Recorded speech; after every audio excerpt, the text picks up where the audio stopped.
cost to them. That this is what the board says you should pay. That will help us. But remember, in February, if you need us to attend any meetings or go to something, or if you have a name that you want us to visit, we have several now that cannot come into the office. We go to them. Also, on March 1, all of our business license renewals are due. So we're going to be very busy. And do you all have any questions whatsoever? Because this is going to be a different year with all the added avenues here that we have. To make sure, February 1 is the deadline for, and again, I'm telling myself this, to have our personal property forms returned to the Commissioner of Revenue's Yes, sir, office. February 1. Okay.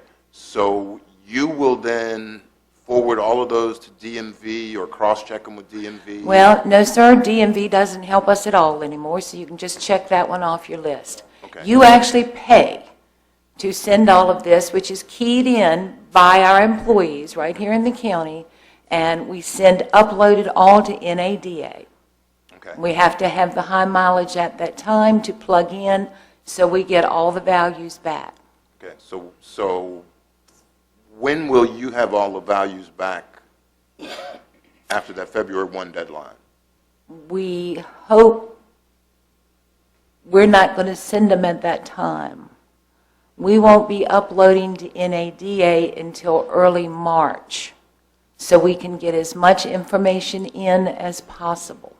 Okay. Remember, we have to actually key all the high mileage in.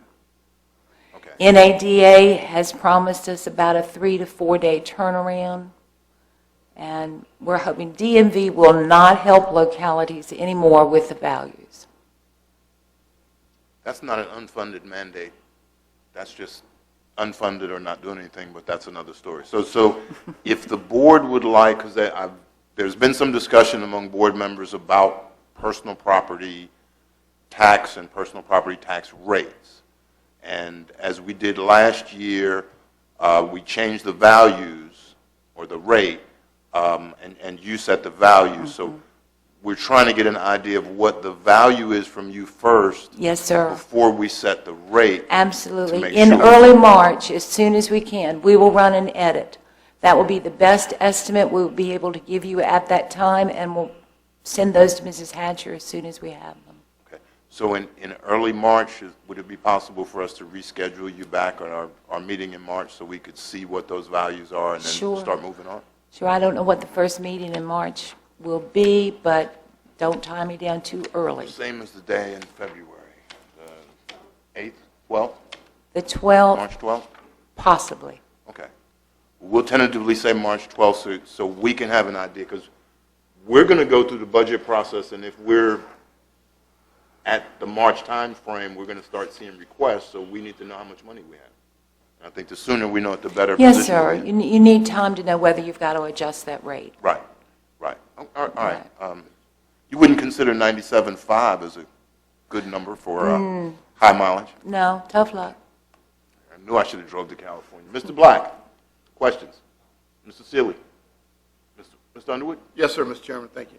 Ms. Carter, looking at the elderly tax relief program, I'd like for you, maybe not now, but at a meeting to go into detail how that actually works for our seniors. I've had Be more than glad to. It's an income-based program, which the amounts are set by the Board of Supervisors. Right now, your income cannot be more than $35,000 a year. Your assets cannot be more than $85,000. We do exclude your home and up to 10 acres that your home sets on, that parcel of land. And it is household income. There may be more, people working in a household than just one. Because I do have some concerns, and I have talked to several seniors about this issue with the elderly tax relief, and they think it's kind of unfair to them to work all of their life to accumulate some wealth, save, and then once they stop working, they're only receiving a fixed income, and then they're having to go into what they've tried to save in order to maintain. Well, we exclude the home and up to Right. 10 acres. Understand? Uh-huh. Understand. That is set by the board. Well, we may discuss that. Okay. Thank you. Now, we're not going to be able to change it for this year. We I may be understand able to that. change I'm it. not looking Yes, for- sir, that's completely up to you. Absolutely. Thank you. And in a case like that, you said we're not going to be able to change it for this year, so whatever we work with Mr. Underwood would really have to work for 2014. We couldn't, because we couldn't do anything in December, because it has to be the same both times, Right, right? because it goes by your prior year income and a lot of different factors there, and you'd want to change it for the next year. And there's state code parameters, what you have to follow, but it's really up to you how you want to set that. Okay. Can you possibly send that information to Mr. Underwood? Sure. And then you have it, electronically via email or something like that? Sure. Or, snail mail, and then you'll have it? Okay. And then you could, I base sure your will. decision from there. Okay. Mr. Akers, you have any questions for Mrs. Ms. Carter? Carter, you may have certainly indicated, and I was off somewhere else, but you do require that the inspection receipt Yes, be sir. attached to the form that's returned. Yes, sir. I know some people have called me and said they didn't realize they had to do that until they talked to your office at a later date. It's So I think actually important that- on the form itself. It's on the back of the form. Right. Tells them what they need. Yeah, so I think it's important that we get that message out. But that's a copy of the inspection receipt. Yes, sir. I That's don't correct. want the Copy of the original because the Yeah, state 'cause police the require... original, right, the is original to has be- to be in the vehicle because Yes, the state sir. police can inspect your car. Yes, sir. Anytime they want to. Yes, sir. And they're The very state thorough about police are now updating all of their stations to an electronic form. It's actually going to be easier than ever and better records kept. And that puts everybody on the same playing field except Mr. Thomas. That's what I sent to you. 97.5, come on. 100 is 100, right? Was that it, Mr. Akers? That's it. Thank you, sir. So the point is, again, it's just a copy of your inspection. Yes, sir. Not the actual pink sheet or, now Yes, they're sir. electronic, so, We are... yeah, I got it. mailing one. some back that have sent us the originals, but we expected that. There are a couple other documents that are accepted if you just purchased a vehicle with over 100,000 miles on it. It's on the new title or the registration, and we will take those also. Because a lot of times they don't have the inspection report. And again, those deductions, Mr. Akers, are probably going to affect our personal property revenue. Yes, sir, they totally. will. No question. That's Yes, the sir, they reason we will. Tried to help the people out a little bit and giving them a reduction. So you're absolutely correct. Mr. Taylor, anything for Ms. Carter? I don't have anything. Ms. Carter, thank you very much for You're welcome. coming, and you're going to send the information to Yes, Mr. sir. I Underwood. should- Yes, sir. You're coming back on the 22nd, Yes, sir. and then we'll see you again in March. We'd just love to see you. So Thank you, Mrs. Thomas. you have a good day. You too. Thank you. All right, appointments is our next order of business, and I have appointment for the BZA that actually expires next month. Mr. Minor has said he wanted to continue to serve, so next month when his appointment expires, we will send a recommendation to the judge asking him to continue. Okay? Moving, that was the only appointment we had now, right? I was going to wait till it expires, but we can do that now. Could I have somebody make a recommendation that Mr. Purcell Minor continue on the Board of Zoning Appeals for the Mr. Chairman, I make a motion that Mr. Purcell Minor continue in the BZA for the Mattaponi District. Thank you, Mr. Sealy, second? I'll second that. Okay. Motion made by Mr. Sealy, seconded by Mr. Taylor. All in favor, say aye. Aye. All opposed, nay. Motion carries unanimously. So actually, we have a month to get the judge's approval, because that's a case where it's not the board. We recommend to the judge and go from there. All right, consent agenda items B through E are on. We took item A, approval of minutes, off. Anything the board would like to have further information on or discussion? Yes, sir, Mr. Chairman, item D and E, please. D and E? Yes, sir. Okay, any questions on B and C? Nobody wants to question the fire and C. rescue? See, C? Okay. Anybody want to approve the warrants, or we want to question those too, and we might as well do it all? All right, well, we will let the warrants go by for now, and then we'll try to do them all at one time. Okay. Item C was Mr. Akers. I'm just want to make sure that, and I'm sure they have, but we need to fully understand that everybody, planning, fire and rescue, everybody that's in that complex over on 207 is agreeable to this change. I didn't realize that utilities had taken up almost one half whole side of the building. I thought that it was Chief, you can move over. some of both. Now, I don't, Mike, are you satisfied with the space that you have for your department at this point? Yes, sir. We aren't losing any space on what is effectively our side of the building. We're not losing any space. We may need to redesign a little bit, knock out a portion of a wall here and there to improve, facilitate access. We're not losing anything. We're fine with the proposal. Do you have a conference room available now? No. We have a conference space, yes, sir. You have a conference space large enough to put a table and 4 regularly sized people in it? Yes, sir. Okay. I consider myself regularly sized. Yes, sir. I think you've been in our conference room before. That's why I'm asking you, okay.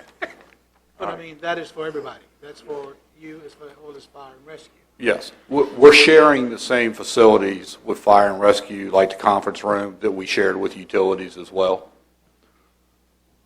And we're not losing, and Chief, we're not losing anything that we have here as far as, you know, equipment and towers or anything else that we have here that you use. We're not losing that by moving over to the 207 site. No, we'd like to maintain the 3 offices that we do have here for instructors that come in at night and teach in the EOC. At this point, this building just doesn't meet our daily office demands. Would we like to stay in the EOC? Certainly, but it would require us to take up a majority of those rooms right now that are being used for meeting space just to meet our daily office needs. Mr. Black questioned me. We have an employee that's out in one of the mobile trailers. That's his office, just because there is no other space in those large rooms unless we cut them up into cubicles. So talking with Mr. Cawley and talking with Mike, we found this to be the best overall option. It is not ideal, but it is the best option at this point. How many people are you going to move over there? 8. 8 people are going to move over there. You're going to still keep these 2 offices? Yep. So you're basically, well, 3, yeah, 2 in the other one. So you're basically going to maintain this space here, what you have now, and expand over to where planning is? That's correct. Okay. And in the event of an emergency, setting up the EOC would still be here. That's correct. There would be no impact other than the fact you're going to drive from 207 down here. That's correct. We have 8 administrative personnel in fire and rescue. We have people out in the station. So you have a chief, me. I have 2 secretaries, Deputy Chief Garnett, Deputy Chief Madiak, who's volunteer. We have a training captain. We have an educator that currently works in the schools, but he needs an office after he teaches school. We have a captain that needs an office to do employee relations. And we have instructors that come in and out of the office that are transient. So.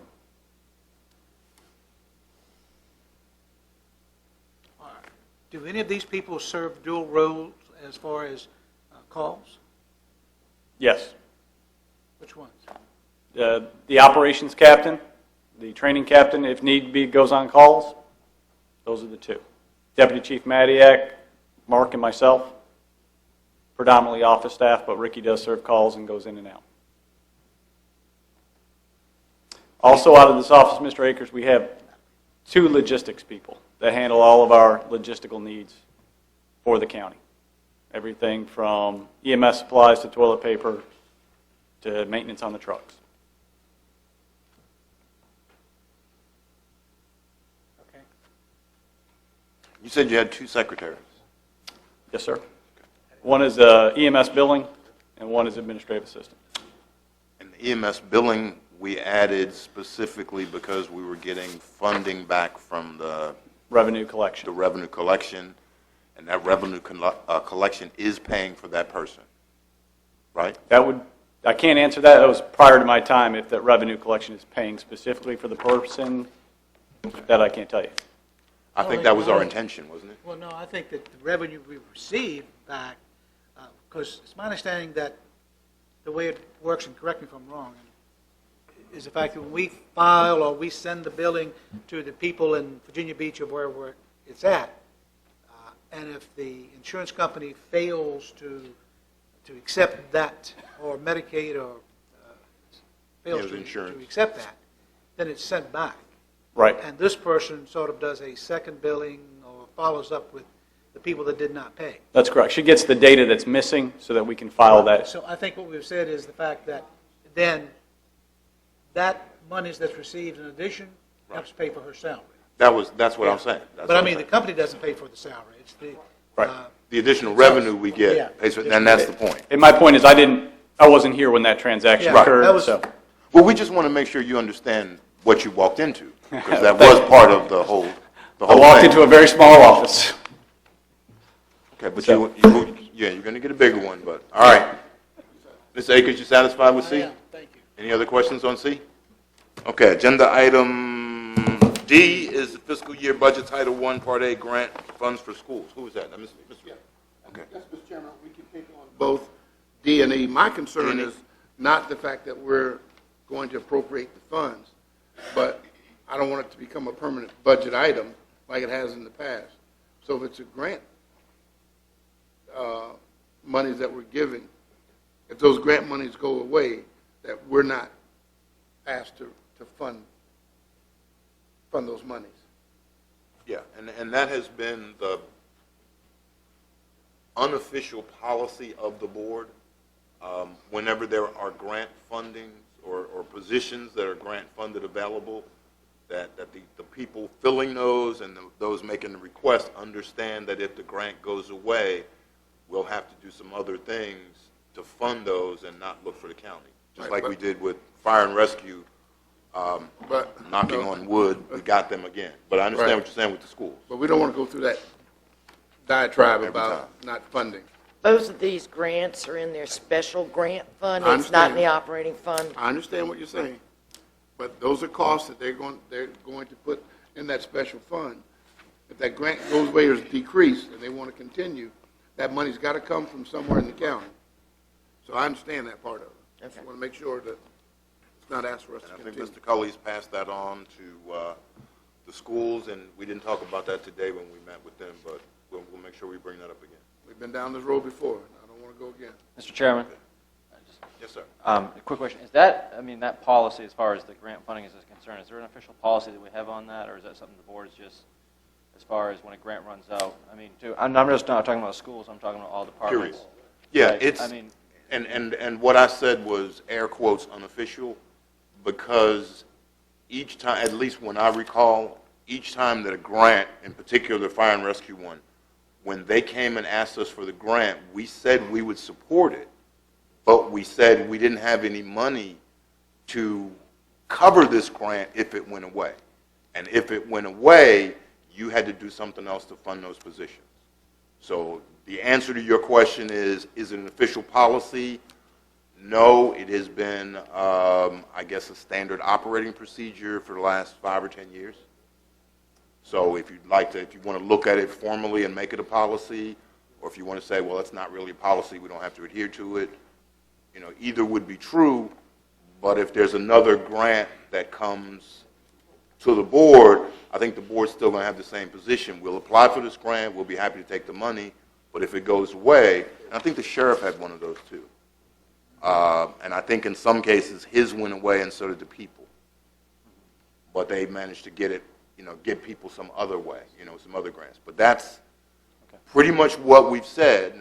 Now we can talk later when we do the budget and say, if we want to make this a formal policy, we can go ahead and make it formal, but I think you're going to hear whenever there's a grant, people are going to say this is just what Mr. Underwood said, and I think Mr. Akers has said it before, so Okay. that's Thank kind of you. where we are. Okay, you're welcome. So we're satisfied with C, D, and E. Is there a motion to approve the consent agenda as B, C, D, and E? So So moved. moved. Second. Okay, motion made by Mr. Underwood, seconded by Mr. Akers. Discussion, all those in favor say aye. Aye. Those opposed, nay. Motion carries unanimously. That is going to conclude what we have for the first session. Yes, I said B, C, D, and E. So we'll take a 15-minute supervisor time break and be back here close to 7:30. Okay, we'll stand adjourned till then. We will reconvene the Caroline County January 8th meeting of the Board of Supervisors. At this point, it is now customary for us to open up the board meeting for public comments, what we call citizens' comments. At this point in time, anyone can come before the board and discuss any matter that they would like to. We'd like to keep these comments positive and tell us ways to improve the county or things to do better. But feel free to discuss whatever you'd like. So at this point in time, if there's anyone who would like to address the board on any matter, please feel free to do so. Is there anyone who would like to address the board on any matter? Okay, should I take out the positive part and you just come and talk about anything? All right. We'll declare public comments to be completed. There are none for the day. Next order of new business is agenda item number 5, which is the discussion of Caroline High School Improvements Design Task Force. Mr. Cully, you want to give me this one, or would you take this one? I'll take this one. Okay. The board's representatives have been meeting 2-on-2 with the school board chairman and vice chairman and the board of supervisors chairman, vice chairman for a number of months. And one of the things that came out of a meeting last month was the request to involve some other citizens with maybe some expertise in architecture or plans and that type of thing, or building, construction trades, those type of things. And so it was kind of agreed upon by the two groups that we would, if the board so desired, we'd put together a design review task force that the school board member from the district and the board member from that same district would pick one person. So it would be 6 people on this group, not 12. It gets kind of unmanageable if it gets too big. So that was sort of the focus of what we were going to ask the board if they were interested in setting that group up, that then you would talk to your school board counterpart from your district and see if, you could find a name of somebody that you would think would be good on that task force, mainly to look at what's being proposed in the capital improvement plan for the high school, which, if you've probably heard, is about $20 million they've submitted in renovations to the high school, to see if there are ways to maybe save some money, do some things different, just to get another set of eyes from some folks from the community. So that's sort of what we've got on the agenda tonight, to see what your thoughts are on that. And I'm sure Mr. Akers and Mr. Thomas can talk to it, having been in the meeting, of what their thoughts were behind that. Yes, and gentlemen, I'll preface that to say that the Board of Supervisors has not made a determination as to the actual process or final project for the high school. What the school board wanted to have was someone from each district who would give them ideas, and as Mr. Akers and I and Mr. Cully have discussed during that meeting, to kind of help reduce the cost. It's $20 million. We haven't said we're going to spend $20 million yet. We are, I'm sure, going to have many more discussions with the school board to discuss that. So it's really, at this point in time, an informational item, just have each board member discuss with their school board member what that would be. And I guess probably we should ask if there are any questions. So any questions or discussion, which I'm sure there is. Mr. Black? Would this be, I guess the question is, when would this, what is the ETA for this construction if it were to take place? That hadn't been determined. We're just looking at the design of the renovation now. I know we talked about different parts of the project individually, and they're looking at it as one project right now. Okay. Okay.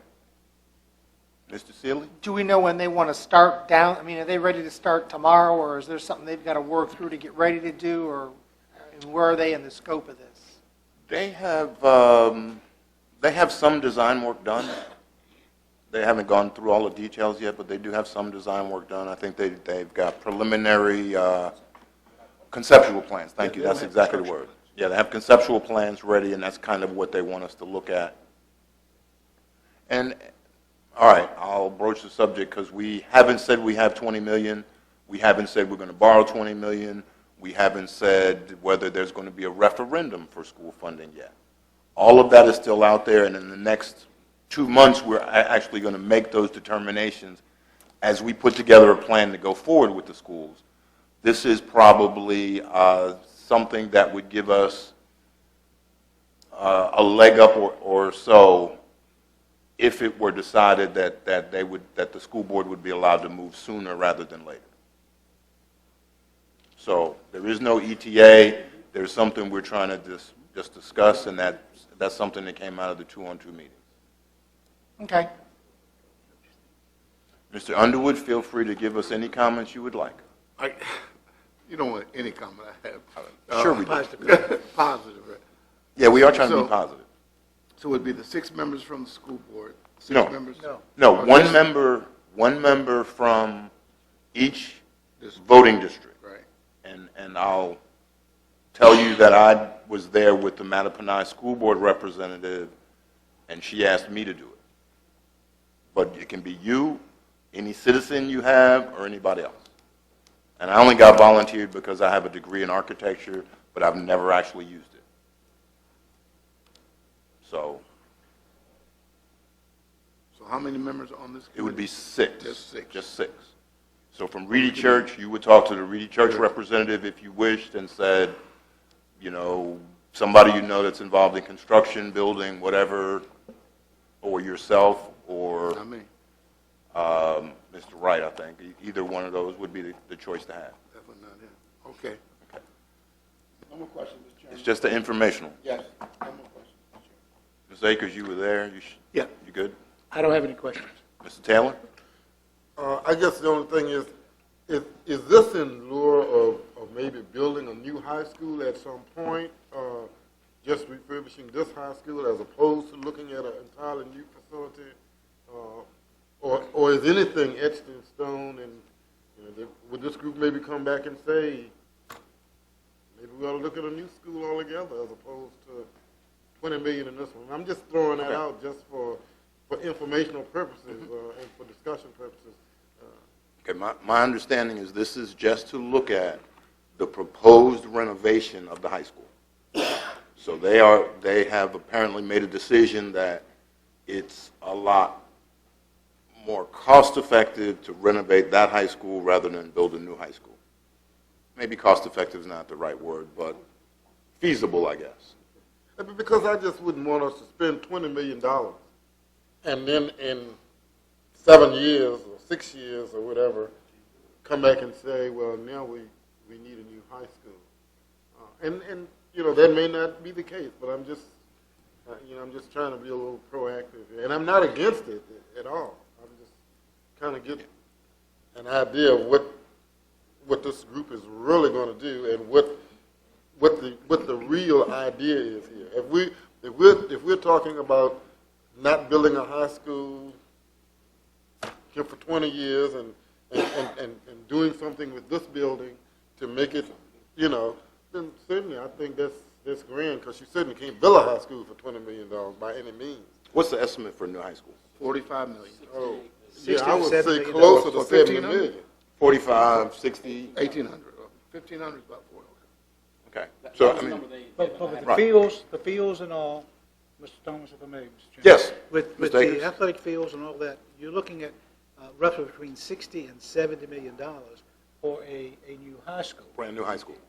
around 1,800 students. I mean, it's been built. I mean, they've been built close by, and that's what it's cost us. So, I mean, it's not a fact of whether we pull the numbers or they have. These are true facts. But I think the concept and what this committee is to do, my understanding what this committee is to do, is the fact that not necessarily say, no, need to stop on the renovation and addition. So it's just not a renovation, but Right, it an is addition. also an additional classrooms onto the school, a new gymnasium, if you will, and other improvements that they are talking about. $20 million, and they're saying this renovation project and additional classrooms could probably last 10 to 15 years. And I think Caroline County is in a much better shape in the near future of affording a renovation project of that size than a $60 to $70 million new high school. And so, no question, we're going to have to do something. What the superintendent has indicated, that we are almost at capacity now at the high school. I think the high school was built for like, was it 1975. How much? Oh, it was 1975. Was it 77? 1,100? Well, that's what they used to quote. When I was on the school board, the number always quoted to us was 1,100. Right. Somewhere in the 1150, somewhere in the neighborhood, and 11 to you're 12. almost there now. And so it's not something that we can wait 7 years or 10 years or 15 years to make a change on. So that's I think that was the issue. First of all, it started out as a air conditioning and heating issue. $6 million. Right. And then it was said, hey, they're going to have to pull out all the venting throughout the school, put in new vents, and all of those things, and then that's going to require some work on the inside the school when they start pulling those ductwork out. And that project got up to probably around $11 to $12 million. And so if we can, and this $20 million roughly, and hopefully this committee will look at that and say, okay, we could probably eliminate this particular thing and save $500,000, this other thing, and maybe get it down to $18 to $19 million. And that was the thought process behind this committee, to try to see what could be taken out of it and still not hurt the integrity of the school, but to reduce the cost of the facility. And again, to follow up on that, just so you all understand, and just so you all know, personally I've got an ulcer, and personally I take high blood pressure pills. So to make sure we all understand this is not going to be more, I've asked the school board today to make sure they give us their 5-10-year plan, really a 10-year plan, so we can get an idea of what we're going to have to invest in schools. And we're going to have to all, because we're all in this together, so we're going to have to, as a board of supervisors, as a school board, come to an agreement of this is the plan that we're going to do. Whether we think we can afford it, we've got to borrow the money to do whatever they have, or whether we're going to eventually go to a referendum to do all of that. You may not think I do, but I do listen to all the things board members have told me. So those are kind of our options, but I expect by March we'll have the school's CIP of what they plan to do or what they think is necessary for the next 10 years. So if we look at that planning and we decide, A, we can do this, we can do that, that's fine. This particular committee that we're talking about now is just to look at the design of what they think would be good for the high school. But there are, I would imagine, nobody's ready to say, yes, let's spend $20 million or even 18. Probably have an issue trying to spend 6 right now. But we will have, and I think what the Board of Supervisors wants is a good understanding of the financial impact a school building program would be, how then we would have to determine how we pay for it. And all of that we're going to work together with the school board, board to board, not 2-on-2. But we're just giving you what happened in the 2-on-2 meeting. They would like somebody to look at this. But trust us, we're going to have a lot of meetings with the school board this year to figure out what we do. So the point again is just to have somebody maybe from your district to be appointed. You think we could have somebody by the next meeting in a couple of weeks? You get a chance to talk in 2 weeks to your school board member and say this is the person we'd like to have. Does that sound doable? Okay. All right. That was just it. So that's all the high school design task force. And now we have agenda item number 6, which is a request from the Port Royal Town Council to establish a date for a work session to discuss the proposed boundary line adjustment. Madam Mayor, would you like to address us, or would you just like us to pick a date for a meeting? Just pick a date for a meeting. How about yesterday? Not a good day? Okay. Mr. Chairman, Yes, Mr. Dale. could I just say something very briefly regarding this? And this is just for the board's information, since the board hasn't been privy to some of the conversation that has happened that's gotten us to this point. The concern right now is that the Port Royal, the town of Port Royal, obviously is unable to meet some of the needs, some of the financial needs that they have because of the market. The bank, Union Bank, closed down, and that's just one business, but they've had some other businesses to close, and as a result of that, they have not been able to generate revenue that's needed in order to fund the services for the citizens in the town.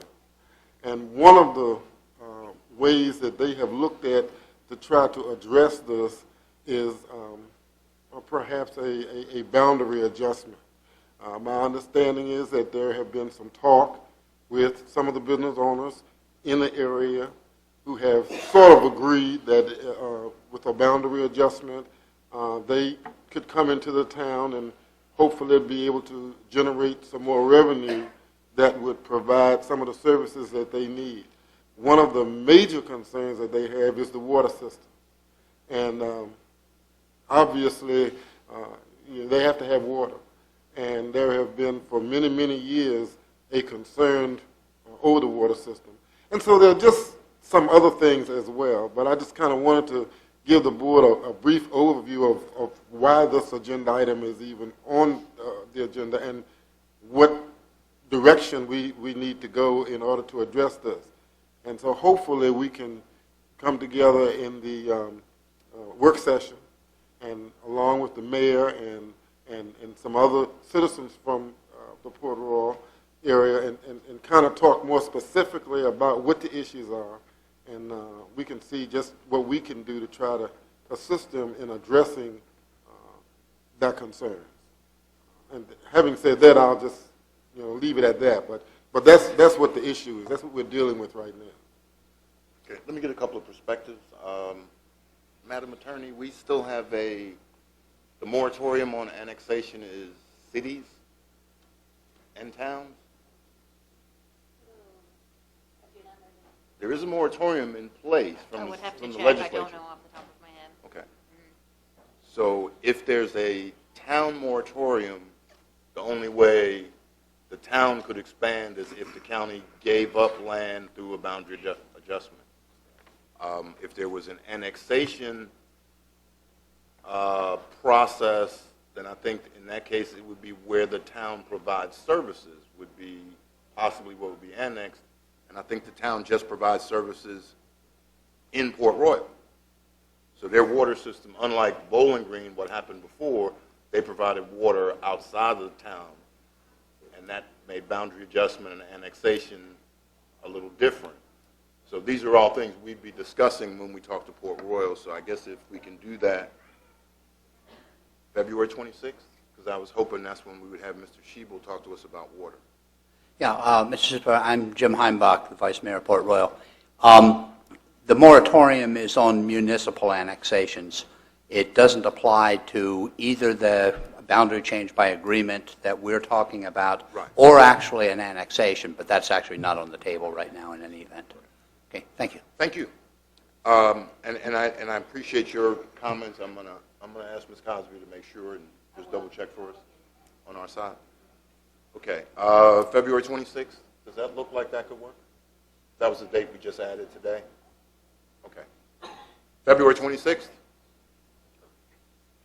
Okay, we will work towards that. Mr. Schiebel, that's probably the same time we're going to talk about water expansion and where we are with the water system, so that'll be good to have the two of those on the same day. All righty. Gee, how time flies when we're having fun. Agenda item number 7, we're basically done. Mr. Cully, informational and calendar items. Mr. Chairman, I would like to report that we received news today that we received 80% grant on a new EMS unit, which amount of the grant award was $126,640. You can remember the chief came to you several months ago and asked for permission to apply for that, and we weren't sure what the percentage was, but we got the max, which was 80. We've got to put in 20%, which is $31,660, but we won't need that money until the FY14 budget, so we'll be budgeting that amount. But that gets us one new unit. Which we'll be doing that for effective July 1 this year. That is correct. Okay. And that would be a budget item that we hadn't planned for, so that's revenue we've got to find somewhere, 31,000. Right, but Okay. Well, it's better than finding 200,000. you better find, 150, 160. In your calendar, you do see that we have a legislative day in Richmond on the 31st of January. That's a little earlier than some years. It's usually in February, but if you're going to that and haven't signed up, make sure you get that information into Pam so we can get you registered for that day. And those are the only things that we have. Okay, we are going to have a kind of tough time getting our board packets out for the next meeting, because the 18th is Lee Jackson Day, and the 21st is Martin Luther King's birthday, and then our board meets the 22nd. So Inauguration day is what the 20th. I guess, Inauguration is 20th. oh, Inauguration is the 22nd? Because I thought it was the 21st. I don't think so. It's normally the 20th, but that's Well, a Sunday, so they right, moved I it. think it's 22nd. Okay. You're not going? Because that Monday's a holiday. That's MLK Day, Monday's Right. 21st. So I think it's the 22nd. Okay, and it could be, because I just thought it was the 21st because it's Sunday, but it is a holiday, so that could affect us. But the point is, for Mr. Cully's information and the staff, whatever information we need to have on the agenda, we'll probably need to get it in a lot quicker. So we can get we'll get our board packets on Thursday as opposed to Friday, and they'll be kind of pressed to get them back in time. Okay, I think that's it. Closed meeting information and closing board comments. Mr. Black, closing board comments. None at this time. Mr. Seeley. I have none, Mr. Chairman. Mr. Underwood. None, Mr. Chairman. Mr. Akers. No, sir. Mr. Taylor. No, I have none. Okay, and I don't have any. I think while we were discussing schools, we talked about that, but in the next January, February, March, we're going to try to get water and sewer plans so we all know where we are in that sense. We're going to try to get the school plans so we know where we are in that sense. Get some data from the Commissioner of Revenue so we have an idea what our revenue stream is. So April and May, we probably won't have to meet every week so we can do the budget, but we'll try to get as much ahead of time. And we're still waiting for the closed meeting. Can I just read this? Can I just read this part? All right, I need a motion under section 2.2-3711A7, consultation with legal counsel and briefings by staff members or consultants pertaining to actual or probable litigation where such consultation or briefing in open meeting would adversely affect the negotiating or litigating posture of the public body, and consultation with legal counsel employed or retained by a public body regarding specific legal matters requiring the provision of legal advice by such counsel, and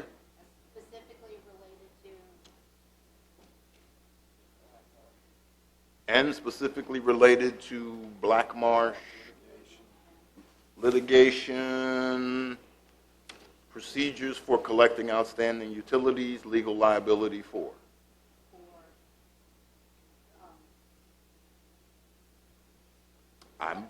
That was the end of my reading, so, okay. Legal liability for the county? Okay. Is there a motion to that effect? I would so move, Mr. Chairman. Is there a second? Second. Motion made by Mr. Taylor, seconded by Mr. Akers. Discussion on the motion. All those in favor say aye. Aye. Those opposed, nay. Motion carries unanimously. We will be in closed meeting shortly thereafter. And after we come out of closed meeting, we'll certify, and then we will be adjourned. We will reconvene and need a motion to come out of closed meeting. So move. Second. Second. Motion made by Mr. Akers, seconded by Mr. Underwood, that the board come out of closed session. At this time, we need to certify. Mr. Black, do you certify that only those things that we went into closed session were things we discussed? I so certify. Mr. Seeley, do you I so certify? certify. Mr. Underwood, do you certify? I so certify. I so certify. Mr. Akers? Mr. Taylor? I so certify. And I so certify as well. Mr. Cully, we had no action items in our closed meeting? We had no action items in our closed meeting? That's correct, no items for action. Motion to adjourn? You happy to get out of here now? You go first. Discussion, all those in favor say aye. Aye. Board meeting's closed. Thank you.